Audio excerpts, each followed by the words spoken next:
Hello everyone, welcome to हर solutions. आज हम जिस प्रॉब्लम के बारे में बात करेंगे उसके बारे में आपने बहुत कम सुना होगा, लेकिन वो एक बहुत बड़ी प्रॉब्लम होती है स्पेशली ब्रेस्ट फीडिंग मॉम्स के लिए।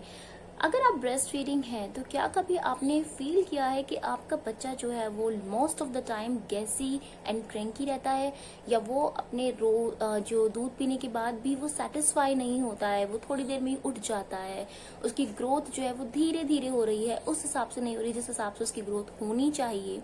या आपने ये फील किया है कि जैसे ही बच्चा रोता है या शाम होते होते बच्चा इतना ज्यादा रोने लगता है और उसकी गैस इतनी ज्यादा बढ़ जाती है कि उसका पेट फूल जाता है, वो अपनी कमर को, अपने घुटनों को मोड़ना शुरू कर देता है, पूरी बॉडी को वो अकड़ना शुरू कर देता है। तो अगर ये सब प्रॉब्लम आपको अपने बच्चे में देखने के लिए मिल रही है तो आपको प्रॉब्लम है ब्रेस्ट मिल्क ओवर सप्लाई की। जी हाँ, ब्रेस्ट मिल्क ओवर सप्लाई एक प्रॉब्लम है। ये बिल्कुल भी बेनिफिशियल नहीं है बेबी के लिए, क्योंकि कुछ केसेस में हम ये सुनने को मिलता है हमें कि अच्छा है, ब्रेस्ट मिल्क जितना अच्छा आ रहा है बेबी की ग्रोथ अच्छे से होगी, बेबी का पेट भरा रहेगा, कोई दिक्कत नहीं है, कोई परेशानी नहीं है। लेकिन आप लोगों को यहाँ ये ध्यान देने की जरूरत है कि अगर ब्रेस्ट मिल्क ओवर सप्लाई हो रही है तो उससे ब्रेस्ट मिल्क की क्वालिटी पर असर पड़ता है। और वो क्वालिटी पर असर कैसे पड़ता है वो हम जानेंगे वीडियो में आगे।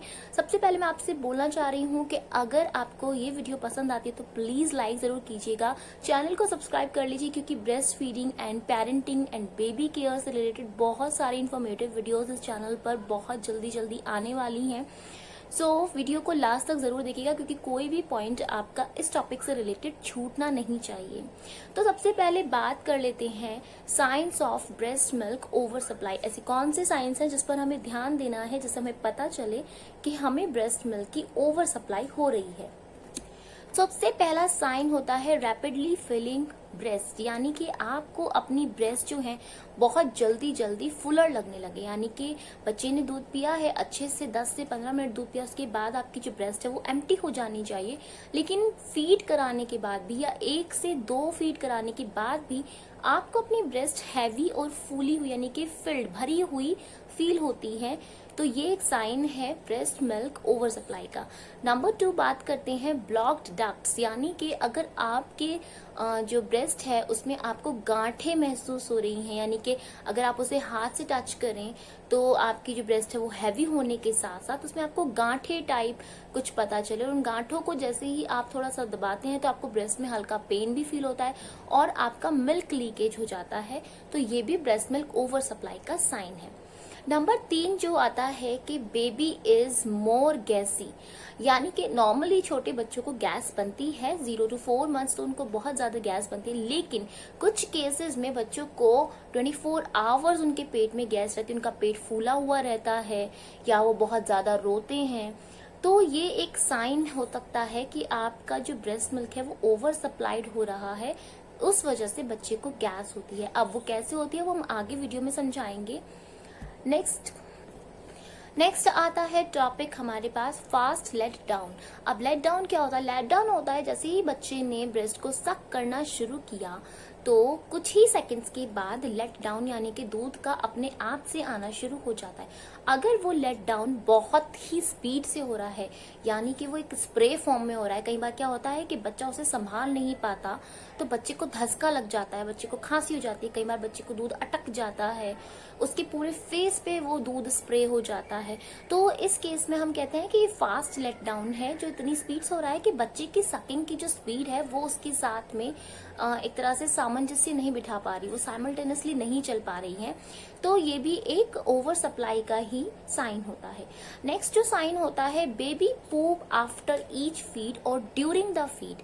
अगर छोटा बच्चा 0 से 3 मंथ्स तक आपका जो बेबी है वो दूध पीते पीते पॉटी कर रहा है, या दूध पीने के राइट आफ्टर जस्ट आपने उसको बर्प कराया और उसने पॉटी कर दी, तो ये भी एक साइन होता है ब्रेस्ट मिल्क ओवर सप्लाई का, क्योंकि मैंने आपको बताया कि ब्रेस्ट मिल्क की जो क्वालिटी है उस पर फर्क पड़ जाता है और इसी फर्क से बच्चे की पॉटी पर असर पड़ता है। नेक्स्ट उसमें आता है बेबी पूप इज ग्रीनिश और फोर्थी।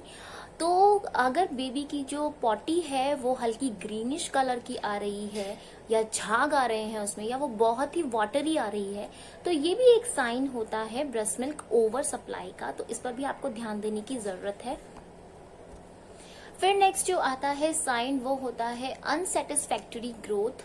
जैसे कि हम बच्चे की ग्रोथ देखते हैं तो एक पीडियाट्रिशियन ने WHO ने एक चार्ट बनाया हुआ है जिसमें एक एवरेज ग्रोथ एक बेबी की होती है कि कितना उसको वेट गेन करना है as per wait according to जो आपका जन्म के समय at the time of birth baby का वेट होता है उसी के अकॉर्डिंग एक ग्राफ वो दिए रखते हैं जिसके अकॉर्डिंग आपके बच्चे की एवरेज वेट एंड हाइट की कैलकुलेशन को आप मेजर कर सकते हैं। तो अगर आपके बेबी का जो वेट है जो ग्रोथ है वो उस ग्राफ के अकॉर्डिंग नहीं चल रही है उससे कम चल रही है तो ये भी एक साइन हो सकता है कि आपको ब्रेस्ट मिल्क की ओवर सप्लाई हो रही है। और लास्ट में हम आते हैं spitting up after every feed. अगर आपका बच्चा जो स्पिटिंग अप यानी कि जो दूध उलट रहा है वो नॉर्मली बच्चों से ज्यादा उलटता है, हर फीड के बाद उलटता है, डकार दिलवाते हुए उलटता है, कभी वो कोई एक्टिविटी कर रहा है, हाथ पैर मार रहा है, खेलते हुए उसका दूध निकल गया, तो अगर वो ज्यादा स्पिटिंग अप कर रहा है तो ये भी एक साइन होता है ब्रेस्ट मिल्क ओवर सप्लाई का।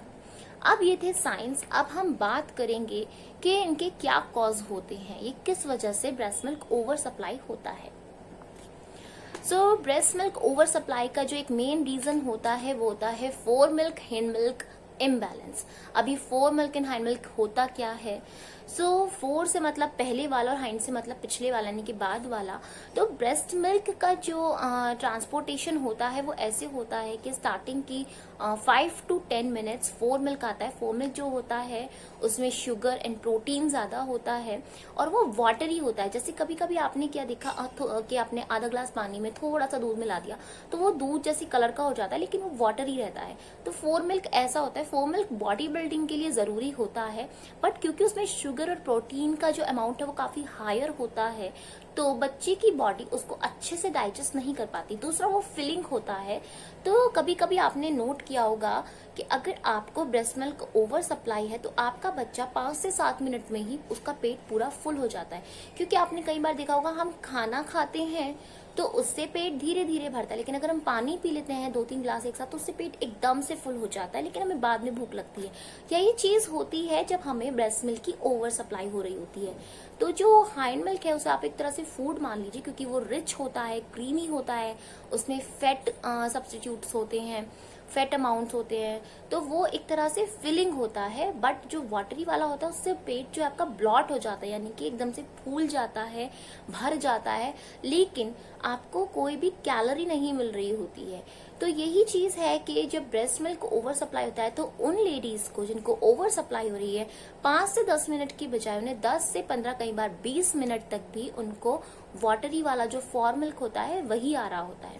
तो उस केस में क्या होता है बच्चे ने जैसे ही पीना शुरू किया उसका फटाफट से पेट जो वो भर गया लेकिन वो उसकी जो भूख है वो भी नहीं भरी, उसका पेट भर गया। थोड़ी देर में बच्चे ने शुशु कर दी या थोड़ी देर में उसने पूप कर दिया तो उसका पेट खाली हो गया। तो ऐसे बच्चों को नॉर्मली 3 से 3.5 घंटे तक बच्चे जो है फुल होकर सो जाते हैं एक फीड के बाद। लेकिन ऐसे बच्चों को 1 घंटे से लेकर 2 घंटे मैक्स टू मैक्स वो 2 घंटे तक ही सो पाते हैं क्योंकि उसके बाद उनका पेट जो खाली हो जाता है और वो फिर से क्रैंकी हो जाते हैं। प्रोटीन जो होता है, प्रोटीन एंड शुगर, वो थोड़ा इजीली डाइजेस्टेबल नहीं होता छोटे बच्चों के लिए, इसी वजह से उनको गैस की या कॉलिक की प्रॉब्लम ज्यादा रहती है। तो यही मैंने आपको बताया कि अगर आपका बच्चा ज्यादा गैसी है, ज्यादा कॉलिक रहती है, उसको वो ज्यादा रोता है, तो हो सकता है ये आपकी दूध की वजह से उसको प्रॉब्लम है। अब बात करते हैं हाइंड मिल्क की। तो हाइंड मिल्क रिच होता है, क्रीमी होता है, उसमें फैट अमाउंट ज्यादा होता है। तो अब इनमें डिफरेंस कैसे करें? तो डिफरेंस चेक करने के लिए मैंने क्या किया था, मैंने लव लैब का मैनुअल पंप था, जब मुझे पता चला मैंने अपने साइंस देखे तो मेरे सारे के सारे साइंस जो थे वो एप्लीकेबल थे मेरे केस में। तो तब मुझे पता लगा कि मुझे जो है वो ब्रेस्ट मिल्क की ओवर सप्लाई हो रही है। अब ये कैसे पता करें, क्योंकि बच्चा ब्रेस्ट से अगर दूध पी रहा है तो हम ये कैसे पता करें कब फोर मिल्क आ रहा है और कब हाइंड मिल्क आना शुरू हो गया? तो उसके लिए जब बच्चा सोया हुआ हो, आपने फीड करा के बच्चे को सुला दे दो, 1 घंटा आपको मिलेगा, उसमें आपको चेक करना है, आपको पंप करना है अपनी ब्रेस्ट को, और पंप करके आपको एक ट्रांसपेरेंट बॉटल में उसको कलेक्ट करना है सो दैट आप उसे इजीली देख सके। तो जो फोर मिल्क होता है उसका जो कलर होता है वो थोड़ा ग्रेइश, ब्लूइश और वाटरी होता है। उसका जो टेक्सचर भी होता है वो ऐसा होता है जैसे दूध में पानी मिला हुआ है। तो जब तक वो दूध आ रहा है तब तक आप मान लीजिए कि आपको फोर मिल्क आ रहा है। जैसे ही आपको दूध का कलर और थोड़ा येलोइश क्रीमिश लगना शुरू हो जाए, वो आपका हाइंड मिल्क आना शुरू हो गया है। तो ऐसा नहीं है कि हमें फोर मिल्क बच्चे को देना ही नहीं है। बॉडी बिल्डिंग के लिए उसकी जो मसल्स ग्रोथ होनी है उसके लिए वो जरूरी है, बट हमें उसको ओवर फोर मिल्क नहीं देना है कि वो फोर मिल्क में ही सेटिस्फाई हो जाए। तो आपको ये चेक करना पड़ेगा। जैसे मेरे केस में मुझे 10 से 15 मिनट तक फोर मिल्क आता था, तो मैं स्टार्टिंग के 10 से 12 मिनट का जो है पंप करके फोर मिल्क निकाल देती थी। बाकी जो 3 to 4 मिनट रहती थी वो मैं रखती थी। तो जैसे ही बच्चा फीड करता था, शुरू में उसने 3 to 4 मिनट जो है फोर मिल्क लिया, जिससे उसको जो एसेंशियल है प्रोटीन, जितना शुगर एसेंशियल है वो भी मिल गया। उसको प्यास लगी होती है तो वो वाटर ही होता है, उससे उसकी प्यास भी बुझ गई, और उसके बाद में उसको हाइंड मिल्क मिला तो उसका जो पेट है वो भी भर गया। तो नॉर्मली केसेस में आपको ये अपने ऊपर चेक करके देखना पड़ेगा कि कब तक आपको फोर मिल्क आ रहा है, आपको कितना फोर मिल्क रोकना है बच्चे के लिए और कितना हाइंड मिल्क रोकना है। तो ये थी बात कॉज की, ये थी बात फोर मिल्क और हाइंड मिल्क के इम्बैलेंस की। अब बात करेंगे कि कौन कौन सी सॉल्यूशन है जो हम ब्रेस्ट मिल्क ओवर सप्लाई के केस में फॉलो कर सकते हैं। तो सबसे पहला सॉल्यूशन है पंप पंप पंप। अब पंप आप चाहे जो ब्रेस्ट पंप आते हैं वो चाहे आप मैनुअल यूज करें चाहे आप इलेक्ट्रॉनिक यूज करें। मेरे केस में मैंने देखा, मैंने इलेक्ट्रॉनिक और मैनुअल के बीच में बहुत सारे डिफरेंस को स्टडी किया, तो मुझे यही लगा कि जो मॉम्स हैं जो शायद वर्किंग हैं, जिनके पास टाइम कम होता है, इलेक्ट्रॉनिक वाला जो ऑप्शन है वो उनके लिए काफी अप्रोप्रिएट है। क्योंकि उसमें अगर जो मैंने लवलैप का यूज किया था, मुझे और कोई इसमें साइड इफेक्ट नहीं दिखाई दिया, सिर्फ यही था कि वो थोड़ा सा टाइम कंज्यूमिंग होता है। बट द फैक्ट इज कि इलेक्ट्रॉनिक आपके हाथ में नहीं होता, वो एक बार स्टार्ट हुआ तो वो पूरा पंप करने के बाद रुकता है। तो मुझे लगा मैनुअल जैसे ही है, आपको अगर बीच में हर्ट हो रहा है या कुछ भी XYZ आपको प्रॉब्लम हो रही है, इरिटेशन हो रही है, तो आप जब चाहे तब उसे रोक सकते हैं। तो मैंने इसीलिए प्रेफर किया था मैनुअल पंप। और स्पीड की अगर मैं बात करूं तो लवलैप वाले में मुझे स्पीड का कोई इशू नहीं आया, क्योंकि ओवर सप्लाई के केस में क्या होता है कि वैसे ही लेट डाउन बहुत स्पीड से हो रहा होता है, तो फटाफट से मेरी हाफ से ज्यादा बॉटल जो है वो निकल जाती थी। मतलब 10 मिनट्स में पूरी बॉटल कई बार फिल हो जाती थी, जो मेरे ख्याल से 180 ml की बॉटल थी।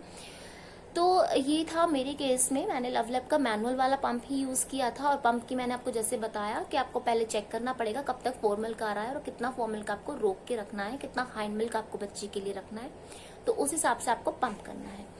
नेक्स्ट जो हम सॉल्यूशन पे वो होती है फीडिंग पोजीशन। अब आपने पंप कर लिया, आपको पता है कि अब दूध जो है वो सही से आएगा, बट फिर भी आप एक अश्योरेंस लेना चाहते हैं कि बच्चा ठीक से पिए, उसको एकदम स्पीड से दूध ना जाए, उसको धसका ना लगे, तो हम फीडिंग पोजीशन यहाँ पर यूज करेंगे साइड लाइंग पोजीशन या reclining position. Side lying position का होता है कि आप बेड पर लेटे हैं, बच्चे को आपने लिटा दिया, बच्चे की जो चिन है आपको उसने थोड़ा सा ऐसे रखना है कि उसका जो ये पार्ट है वो पूरा स्ट्रेट हो जाए, उसका जो लिप्स जो उसके माउथ जो उसका निप्पल के पास जा रहा है वो थोड़ा सा उठा हुआ जाए, और इस पोजीशन में आप बच्चे को भी करवट दिला के लिटा के उसे दूध पिलाइए। तो ये होती है साइड लाइन पोजीशन, जिसमें जो लेट डाउन स्पीड है वो अपने आप से ही कम हो जाती है। दूसरी है रिक्लाइनिंग पोजीशन। इसमें आप किसी बेड या किसी वॉल के सहारे पिलो लगाकर अपनी कमर को इस तरह से टेके कि आपकी कमर जो है वो पूरी 90 डिग्री पे ना रहे, थोड़ी सी पीछे की तरफ झुकी रहे। अब आप अपने बच्चे को अपनी गोद में उठाइए और अब उसको दूध पिलाइए, तो उससे क्या होगा, आपका जो झुकाव है, जो एंगल है वो पीछे की तरफ रहेगा, तो जो दूध की स्पीड है आने की, लेट डाउन स्पीड है, वो अपने आप ही स्लो हो जाएगी। थर्ड आता है सॉल्यूशन ब्लॉक फीडिंग। अब ब्लॉक फीडिंग क्या होता है? ब्लॉक फीडिंग होता है कि नॉर्मली आपको बोला जाता है कि बच्चे को दूध दोनों ब्रेस्ट से पिलाइए, लेकिन ओवर सप्लाई के केस में क्या होता है, एक ही ब्रेस्ट से इतनी मिल्क सप्लाई हो रही होती है कि आप बिल्कुल भी अफोर्ड नहीं कर सकते एक ही बार में दोनों ब्रेस्ट से पिलाना, और बच्चा भी फुल्ली सेटिस्फाई हो जाता है थोड़ी देर में, तो वो एक ही ब्रेस्ट खाली नहीं कर पाता। तो आपको करना क्या है, दिन के स्टार्टिंग में आपको पंप करके निकालना है अपना फोर मिल्क जितना अनवांटेड है। उसके बाद आपको जब तक आपकी वो ब्रेस्ट बिल्कुल एम्प्टी ना हो जाए, चाहे वो 3 फीडिंग में हो, चाहे वो 4 फीडिंग में हो, चाहे वो एक ही फीडिंग में बच्चा एम्प्टी कर दे, तब तक आपको उसी ब्रेस्ट पर ही बच्चे को रखना है हर फीड पर। और अगर आपकी दूसरी जो ब्रेस्ट है वो फुल हो रही है तो आप उसे पंप करके धीरे धीरे निकाल दें 1 या 2 बार, लेकिन जब तक एक ब्रेस्ट आपकी एम्प्टी नहीं हो जाती तब तक आपको बच्चे को दूसरे पे स्विच नहीं करना है। और ये एम्प्टी कभी भी हो सकती है, किसी एक फीड के बाद भी हो सकती है, किसी एक फीड के बीच में भी हो सकती है, कई फीड के बाद भी हो सकती है, तो ये आपको ध्यान रखना है। लेकिन आप कोशिश ये करें कि आपकी ब्रेस्ट पूरी एम्प्टी हो, तभी बच्चे को जो रिच क्रीमी फेट वाला जो हाइंड मिल्क है वो बच्चे को पहुंचेगा और उसकी जो ग्रोथ है वो सही से हो पाएगी। नेक्स्ट सॉल्यूशन है burp the baby more often. क्योंकि आपके बच्चे को ज्यादा गैस रहेगी इसलिए आपको बच्चे को बर्प ज्यादा कराना है। आप एक बार बच्चे को फीड के बीच में बर्प करा दें, एक बार फीड के बाद बर्प करा दें। अगर बच्चा थोड़ी एक्टिविटी कर रहा है, जाग रहा है, तो एक बार फिर से उसे बर्प करा दें। तो इससे उसे जितनी भी गैस बनी होगी थोड़ी बहुत भी पोजीशन की वजह से या थोड़ी बहुत भी प्रोटीन अमाउंट जो मिल्क में है उसकी वजह से, तो उसको वो बर्प करके निकल जाएगी, तो उसे बाद में वो पेट में परेशान नहीं करेगी। नेक्स्ट आता है don't use any milk producing supplement. कुछ न्यू मदर्स को सप्लीमेंट्स या कुछ ऐसे नट्स वगैरह दिए जाते हैं, पाउडर वगैरह दिए जाते हैं जिससे दूध की सप्लाई अच्छी हो, क्योंकि आपको ओवर सप्लाई हो रही है तो आपको ऐसे सप्लीमेंट्स की बिल्कुल जरूरत नहीं है। ये और क्या करेंगे कि और ज्यादा सप्लाई करेंगे तो और ज्यादा फोर मिल्क भी बनेगा, तो आपको पंप करने में भी प्रॉब्लम आएगी, ज्यादा टाइम लगेगा, ज्यादा मेहनत लगेगी और वो हो सकता है बच्चे की ग्रोथ पर भी असर डाले, बच्चे की गैस पर भी असर डाले। तो आपको कोई ऐसा सप्लीमेंट लेने की जरूरत नहीं है क्योंकि आपकी बॉडी अपने आप से ही more than enough milk supply कर रही है, मिल्क प्रोड्यूस कर रही है।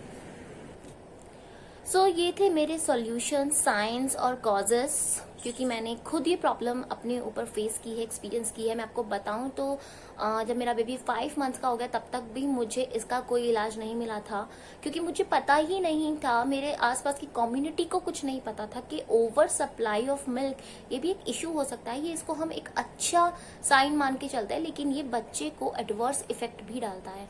तो मैंने अपने एक्सपीरियंस से जो भी मैंने कोशिश की, जो भी मैंने साइंस देखे, मैंने आपको सब यहाँ बताने की कोशिश की है। हो सकता है आपको ये प्रॉब्लम हो लेकिन अभी तक आप जान ना पाए, आप सिर्फ इसीलिए परेशान हो कि बच्चे को इतनी गैस क्यों बनती है, इसको ग्रोथ क्यों नहीं हो रही है। तो ये भी एक साइन है, आप इस पर भी प्लीज एक बार नजर डालें कि कहीं आपके साथ ब्रेस्ट मिल्क ओवर सप्लाई की प्रॉब्लम तो नहीं है। अगर वीडियो आपको जरा भी हेल्पफुल लगा है तो प्लीज लाइक बटन दबा दीजिएगा, चैनल को सब्सक्राइब कर लीजिएगा। Thank you so much, bye bye.